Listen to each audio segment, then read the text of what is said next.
Welcome back, everyone. We are out here at the range to go over this guy right here. It is the Black Aces Tactical S4. They make a number of different configurations. They make one that I think is kind of cool. It's got like wood furniture on there. I believe it is walnut. This one is sort of their tactical version, if you will. And what is it? Well, it is a Turkish-made shotgun, 12 gauge, semi-automatic, and of course it is a clone of the Benelli M4. So I have a full M4 video up on the channel. I think I have 2 or 3 actually, comparing it to other things. But in my opinion, the Benelli M4 is one of the best semi-automatic shotguns ever made. Definitely top 2.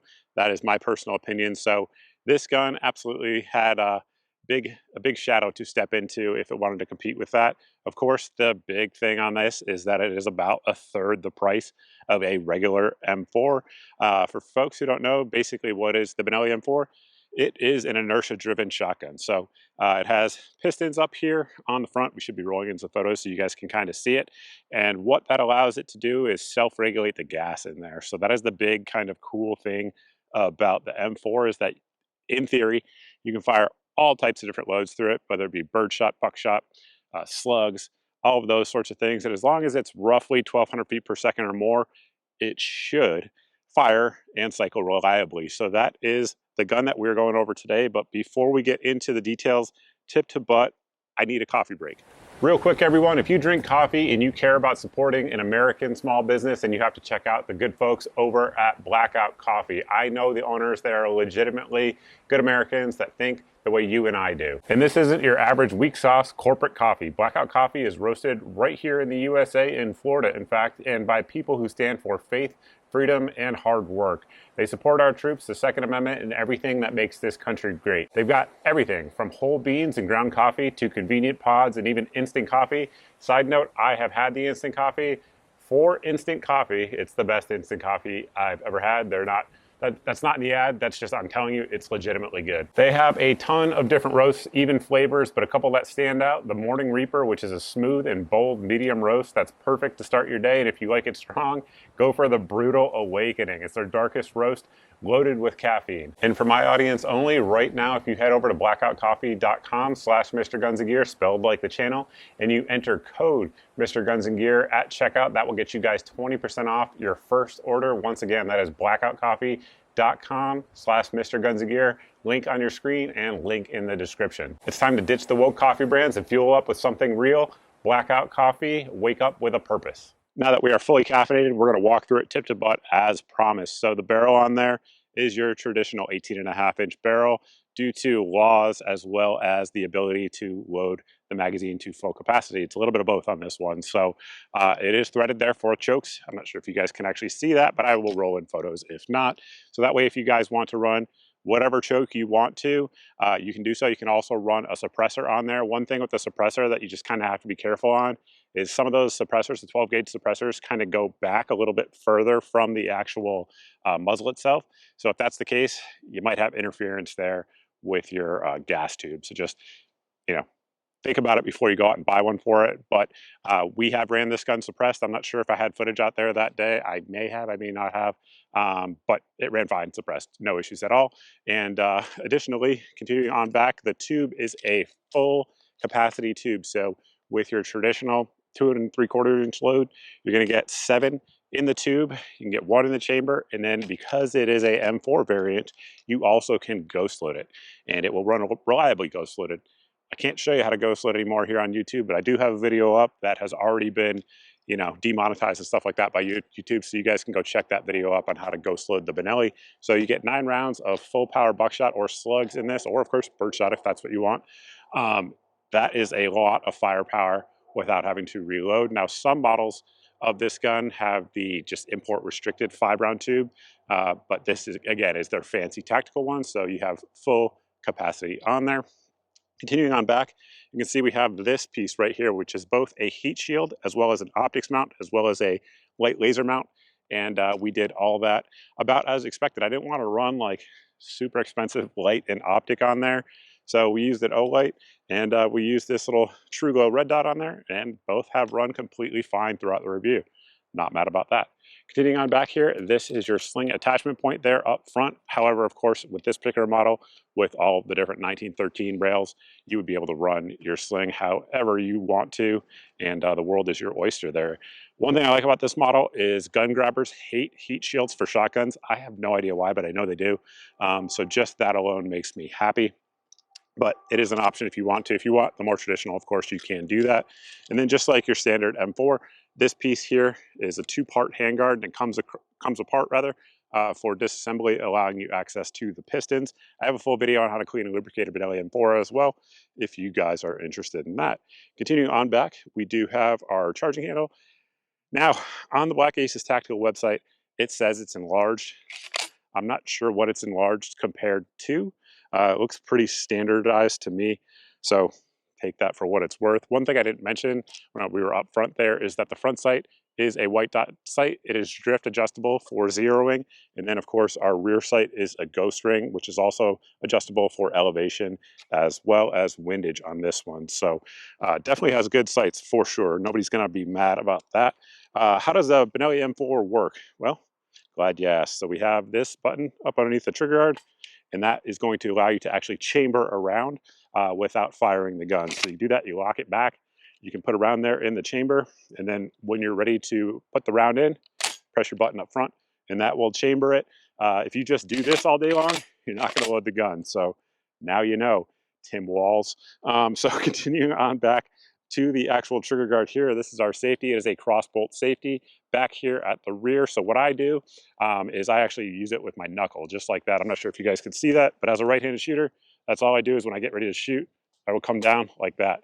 And that is how you shoot with the M4. So I think it's perfectly ergonomic. If you're a left-handed shooter, it's almost close enough to hit with your thumb. So some of you guys may have to shift and then go into it, but not bad at all. I prefer that for ambidextrous use over the safeties that are up front because, especially for lefties, you're kind of screwed on those. But continuing on back to the stock, this stock right here is fantastic. Once again, though, it is modeled after the M4, but it's actually a little bit better. And I have this stock version on my M4 as well. So it's adjustable for length. And then additionally, it has this cheek comb riser as well, which is pretty slick, especially if you are running optics. Generally speaking, I am 6 feet tall, I'm like a quarter of an inch under 6 feet tall at this point. I've shrank as I've gotten older. But so that typically is the position I keep it in. You can fully collapse it. I really think the only people that are going to do that are like really small people, like maybe 5'4", 5'2", or if you're running body armor.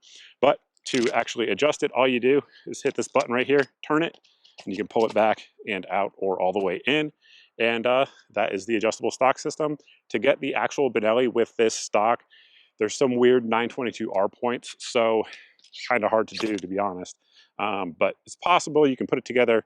It's hard to get it in that configuration unless you're a law enforcement officer, though, in America. So it's kind of cool that this one comes with it from Black Aces. And then continuing on back here to the actual buttstock, it has that angle to it that a lot of us like, allows you to kind of roll it into your shoulder. And it's not as padded as I would like. That is sort of one of the cons of this one, in my opinion. I think that rubber butt pad there is a little bit too hard. That said, the recoil, not bad on a semi-automatic 12 gauge, in my opinion. Got some full power buckshot.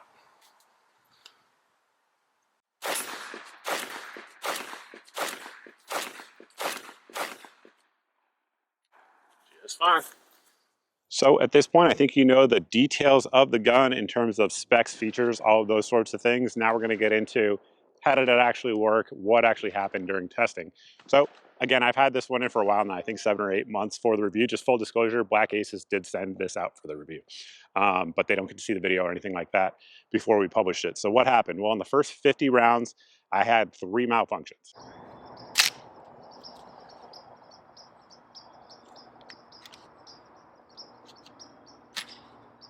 No idea what just happened.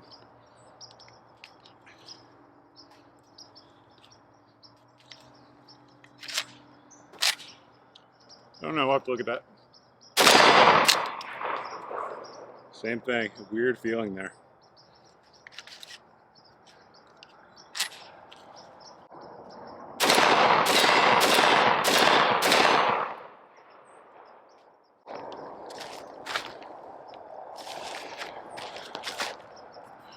wasn't hit. And that was one of those was with birdshot, one of those was with buckshot, and one of those was like a turkey heavy steel load. That thing was moving. It was going like 1,600 feet per second. But I was just trying to run different loads to see what it would run with. And again, we had 3 malfunctions in the first 50 rounds. Since then, we have put over 900 additional rounds through it, thanks to our friends at Firearms Depot. Heavy lift for them, supporting the ammo for this video. That's a lot of 12 gauge, and also a lot of 12 gauge for me to bring in my house, load up, and shoot throughout the video. But anyway, I kid, that's a good problem to have. But so we put over 900 rounds, over 950 rounds through it total. Since the first 50 rounds, it had 0 malfunctions. No issues at all. So, I mean, that's kind of insane for the price point on this gun. Again, it's coming in at about a third the price of a Benelli. That's MSRP. Street price is actually even cheaper. So, kind of hard to complain. I mean, it is made in Turkey, so people are going to dog that down below in the comment section, which is totally fair. But I mean, it's the most reliable Turkish semi-auto after 50 rounds, I think, that I've used to date. We've had one other good one, which was comparable. But I mean, honestly, guys, there's a lot of American-made semi-automatic shotguns that aren't going to do that. And those 900 rounds, I should point out, probably 60% were buckshot, full power buckshot. And the rest were just birdshot. That was, again, like 1,250 feet per second or something like that. That's pretty good reliability, honestly. I mean, I'm not mad about that at all. Like I said, there's a lot of American-made shotguns that aren't going to do that well. So sample size of 1, take it for what it's worth. We did have a couple issues, though. Outside of that, I guess it's 1 issue. It just in multiple points. So this point, this contraption right here, you guys can probably hear that. That thing came loose probably around 400 rounds. That rail is coming loose. I don't think they use Loctite.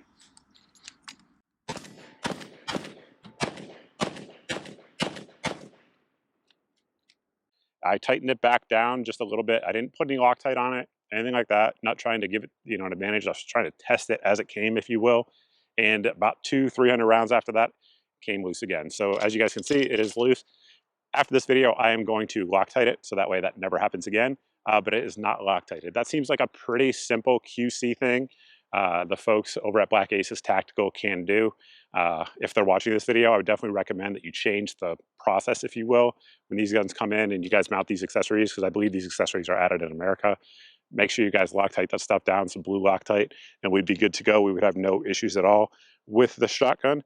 And that's been the performance. Honestly, it's the big complaint is going to be that.